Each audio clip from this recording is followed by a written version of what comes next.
नमस्कार, डेली 9 के news file bulletin में आपका स्वागत है। मेरा नाम है मार्तंड सिंह। इस बुलेटिन में हम आपको बताएंगे आरजीकर मेडिकल कॉलेज के पूर्व प्रिंसिपल के कितने ठिकानों पर ईडी ने छापा मारा और बताएंगे बंगाल गवर्नर ने ममता सरकार पर क्या बड़ा आरोप लगाया है। इसके साथ ही बताएंगे जम्मू कश्मीर के 2 दिवसीय दौरे पर केंद्रीय गृह मंत्री अमित शाह किन किन कार्यक्रमों में शामिल होंगे। लेकिन उससे पहले एक नजर डालते हैं आज की हेडलाइंस पर। आरजीकर मेडिकल कॉलेज के पूर्व प्रिंसिपल के 6 ठिकानों पर ईडी का छापा। सीबीआई जांच के खिलाफ घोष की याचिका पर सुप्रीम कोर्ट में सुनवाई भी आज। 8 दिन की सीबीआई कस्टडी में है संदीप घोष। बंगाल गवर्नर ने ममता सरकार पर लगाया बड़ा आरोप, कहा मुख्यमंत्री ममता बनर्जी के कारण अटका एंटी रेप बिल, राज्य सरकार ने नहीं भेजी टेक्निकल रिपोर्ट। आज जम्मू कश्मीर में 2 दिवसीय दौरे पर केंद्रीय गृह मंत्री अमित शाह बीजेपी का चुनावी घोषणा पत्र करेंगे जारी, घाटी का भी कर सकते हैं दौरा। आरएसएस प्रमुख मोहन भागवत ने मणिपुर के हालत पर जाहिर की चिंता, कहा कुकी और मैतेई दोनों पक्षों से बातचीत कर रहा संघ, स्थिति सुधारने के लिए हर संभव प्रयास जारी। बसपा सुप्रीमो मायावती ने सरकार पर साधा निशाना, कहा महापुरुषों के नाम पर राजनीति नहीं बल्कि उनके कामों से प्रेरणा लेनी चाहिए। अब खबरों की चर्चा करते हैं विस्तार से। कोलकाता रेप मर्डर केस में सीबीआई की जांच जारी है। वहीं ईडी आरजीकर मेडिकल कॉलेज के पूर्व प्रिंसिपल संदीप घोष के खिलाफ वित्तीय गड़बड़ी केस की जांच कर रही है। ईडी ने पीएमएलए के तहत केस दर्ज कर मामले में कार्रवाई शुरू कर दी है। आज ईडी ने घोष के घर समेत 6 ठिकानों पर छापा मारा है। वहीं सीबीआई जांच के खिलाफ घोष की याचिका पर सुप्रीम कोर्ट में आज सुनवाई है। कोलकाता हाईकोर्ट ने 13 अगस्त को सीबीआई को आरजीकर रेप हत्या केस और अस्पताल में वित्तीय गड़बड़ी की जांच सौंपी थी, जिसके खिलाफ घोष ने सुप्रीम कोर्ट में याचिका दाखिल की थी। संदीप घोष को सीबीआई ने 2 सितंबर को गिरफ्तार किया था। वे 8 दिन की सीबीआई कस्टडी में हैं। इस बीच 5 सितंबर को सीबीआई की जांच में सामने आया है कि ट्रेनी डॉक्टर के रेप मर्डर के अगले दिन ही संदीप घोष ने सेमिनार हॉल के लगे कमरों को रेनोवेशन का ऑर्डर दिया था। सीबीआई को वो परमिशन लेटर भी मिल गया है जिस पर घोष के साइन है। ट्रेनी डॉक्टर का शव 9 अगस्त की सुबह सेमिनार हॉल से ही मिला था।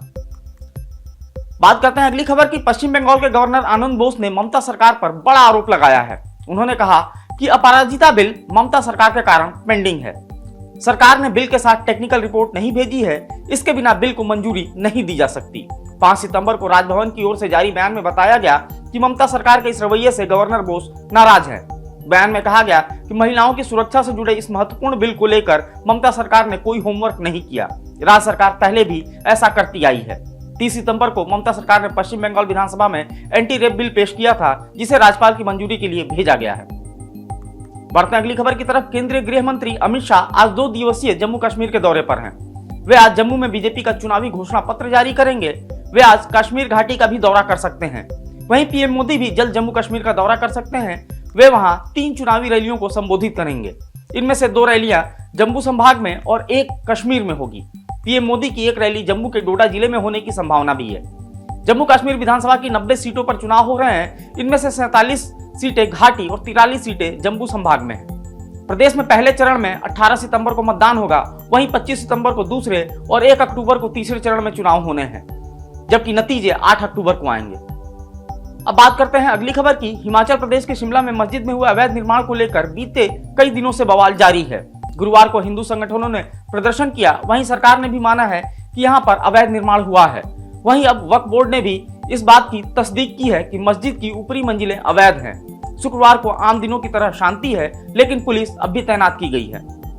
बढ़ते अगली खबर की तरफ। यूपी के मुख्यमंत्री योगी आदित्यनाथ गोरखपुर के दौरे पर हैं। सीएम योगी ने आज गोरखनाथ मंदिर में जनता दर्शन के दौरान सैकड़ों लोगों की समस्याएं सुनी। महंत दिग्विजयनाथ स्मृति भवन सभागार में कुर्सियों पर बैठे पीड़ितों तक पहुंचकर सीएम योगी ने उनकी समस्याएं सुनी। इसके साथ ही सीएम योगी ने संबंधित अधिकारियों को उनकी समस्याओं का जल्द निस्तारण करने का आदेश दिया।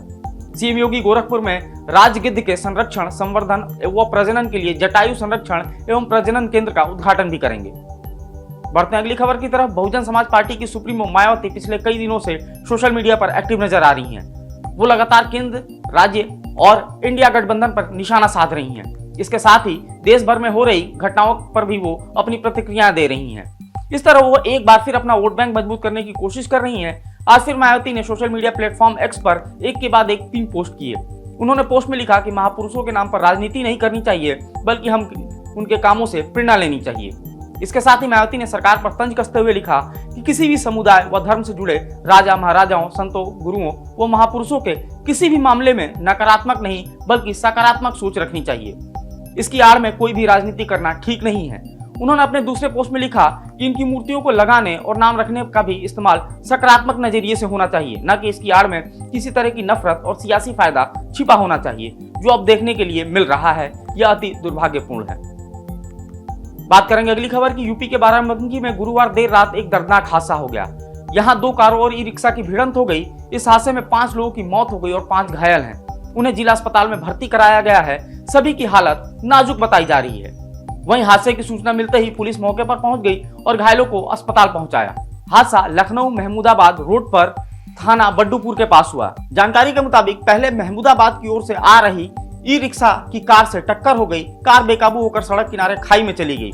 तभी एक अन्य कार भी आकर ई रिक्शा से टकराई, जिसके बाद ई रिक्शा सवार लोग सड़क पर गिर गए। इस दौरान तेजी से आ रहा ट्रक सभी को रोकते हुए निकल गया। 5 लोगों की मौके पर ही मौत हो गई, जबकि 4 लोग गंभीर रूप से घायल हैं। बात करेंगे अगली खबर की। यूपी के बहराइच में खुखार भेड़ियों का आतंक जारी है। महसी तहसील क्षेत्र के 50 से ज्यादा गांव के लोग अभी भी दहशत में हैं। वन विभाग की कई टीमें एक साथ 200 पुलिसकर्मी को तैनात कर कॉम्बिंग कर रही है। वे लगातार नजर बनाए हुए हैं, लेकिन भेड़िए लगातार उन्हें चकमा दे रहे हैं। बुधवार रात भेड़िए ने हरदी थाना क्षेत्र के पचदेवरी में बकरी को अपना निवाला बनाया, वहीं 2 बकरियों को घायल भी किया। डेली लाइन की न्यूज फाइल बुलेटिन में फिलहाल इतना ही। आप फॉलो करते रहें हमारे डिजिटल प्लेटफॉर्म डेली लाइन को।